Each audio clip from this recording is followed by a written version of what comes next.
السلام علیکم. پرون راسي ډیر هنګامه خیز صورتحال تیر شوی دی او یو څو ډیر اهم واقعیات دي نو ما چې تاسو سره شیر کم. یو خدا و چې کله د سنجانی کې د تحریک انصاف جلسه وشوه نو هغې په ډیر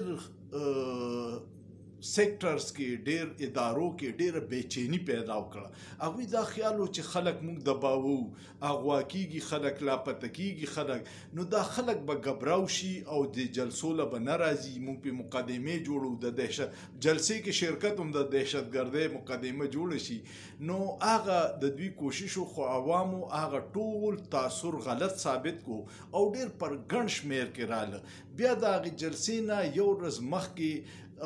پیپلز پارټۍ صدر صاحب یو داسې قانون باندې دستخط وکړو چې کوم د تاریخ یو بدترین قانون دی او دا دی چې په اسلام آباد کې څوک جلسه کوي د اجازت نه بغیر نو 3 کاله قید به یو چې دوباره کوي نو 10 کاله قید او فوري دا د تحریک انصاف د جلسې په ورځ قانون پاس کو. دغه قانون پاس کېده صرف د تحریک انصاف احتجاج او پرامن شیزونه روکاولو. بیا یې داسې چلو کړو چې ته کله تحریک انصاف جلسه کوله نو هغوی له 48 پوینټ ورکړه چې تاسو به د دې شیزونو پاسداري کوئ کنې ستاسو خلاف بې فایده دي او په هغې کې یو دام و چې 7 بجې به جلسه ختموئ. په هغې کې یو دام و چې ذهني مریضان به نه راولئ، واړه به نه راولئ، ماشومان او ښځې او څه ډېر عجیبه عجیبه شرایط و پکې. بهرحال دا هر څه وشو خو بیا دوی یریدل دا چې اسلام آباد بیا په 29 زګونو کنټینر بند کو او نن خبر راغی چې دا کنټینرو د 2 ورځو کرایه 5 کروڑ 92 لاکھ روپۍ حکومت ورکړه. نو دا 5 کروڑ 92 لاکھ روپۍ تاسو د عوام رای بندوي نو د هغې خو به بیا ریاکشن راځي. کو تاسو لارې نه وي بندې کړې خلک به په وخت را رسېدلي او جلسه په وخت ختمه شوې وه. تاسو لارې بندې کړې خلک ډېر لیټ راله او بیا یې په هغې باندې په جلسې په سټیج څومره لیډران په هغوی اف آی آر درج کړي. اف آی آر درج کولو نه پس بیا پکار ده چې هغې بار نیولې وي خو بیا پولیس لاړه او څه ورسره نامعلوم خلک وو، نقابپوش خلک وو، هغوی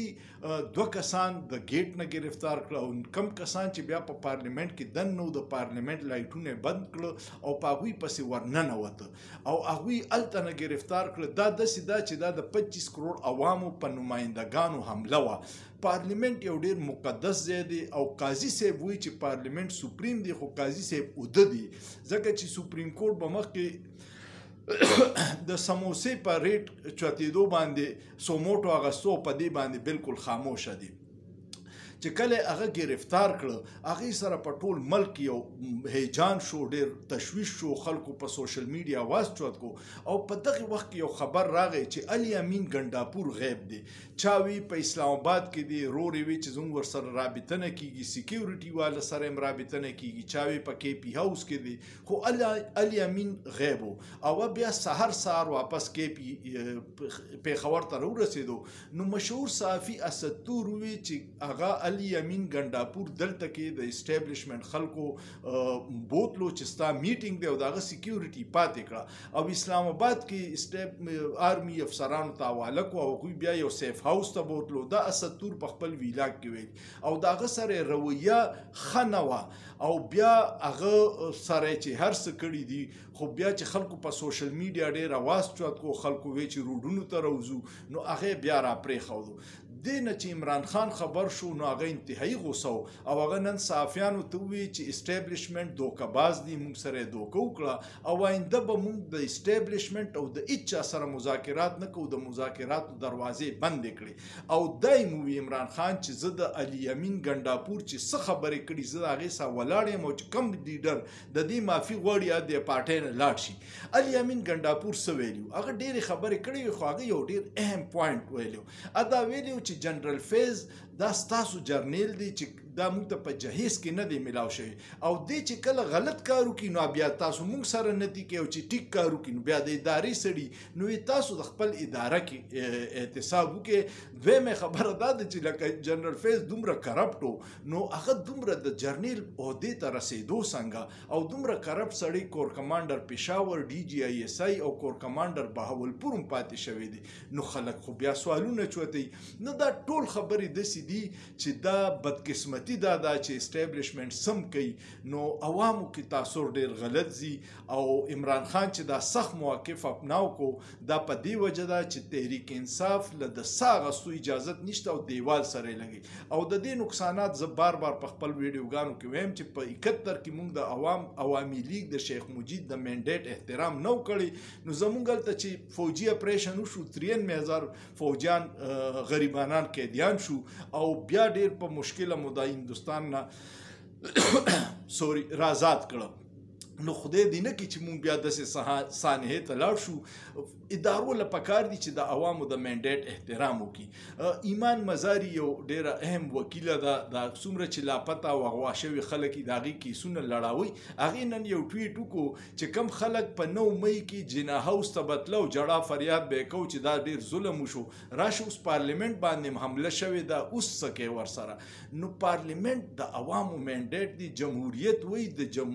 د عوامو حکومت د عوامو باندې دا نه چې په دې کې به د ډنډې زوري عمران خان دا موي په خپل بیان کې چې ته په ډنډې باندې او په ټینک او په ګولۍ باندې بلډینګ قبضه کولی شي خو د چاړه نشي ګټلی او دا غټه بدقسمتي ده چې دې وخت کې د عوامو او د ادارې په منځ کې ډېر زیات ګیپ راغلی دی تاسو کتلی دي پرون په سوشل میډیا باندې چې په کرک کې پولیسو احتجاج کړی او هغوی دا مطالبه کړې ده چې دا خلک دي دا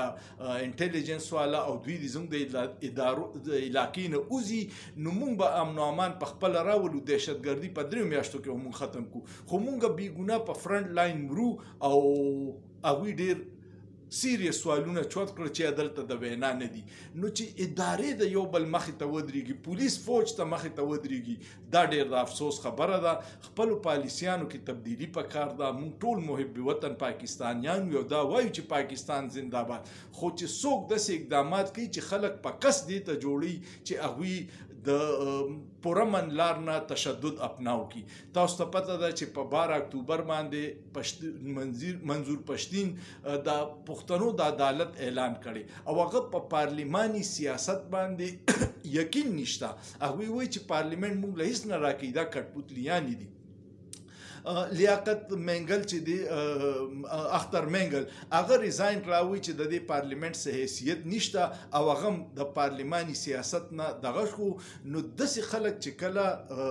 د پارلیماني سیاست نه مایوس شي نو ټوپک راوالي دا نقصان بیا ریاست ته دی د پارلیمنت باندې دا حمله چې دا د مسلم لیگ نون په تاریخ کې یو خرابترین ورځ ده خو دا د دوی تاریخ دی کله چې میا نواز شریف وزیر اعظم نو په 1993 کې جسټس سجاد علي شاه چیف جسټس او نواز شریف په یو کیس کې عدالت ته راوغوښتو او نواز شریف د عدالت پیشې نه انکار وکړو او د لاهور نه بسونه ډک کړو په سپریم کورټ یې حمله وکړه او جسټس سجاد علي شاه د شاته دروازې باندې وتښتېد او ژوند یې بچ کړو او اوس د هغه د وړوکی رور د شهباز شریف په دور کې په پارلیمنت حمله وشوه هغه غیر جمهوري قوتونه چې کم نه آئین مني نه قانون مني هغه به پارلیمنت سو مني خو عوام به خپل حق دپاره پرامن احتجاج کوي نو هله به دا قانون حکمرانی جوړیږي ستاسو څه خیال دی کمنټ پیو کې او لایک شیر ضرور ورکړئ او سوچ پیو کې په سوچ کې څه ګناه نشته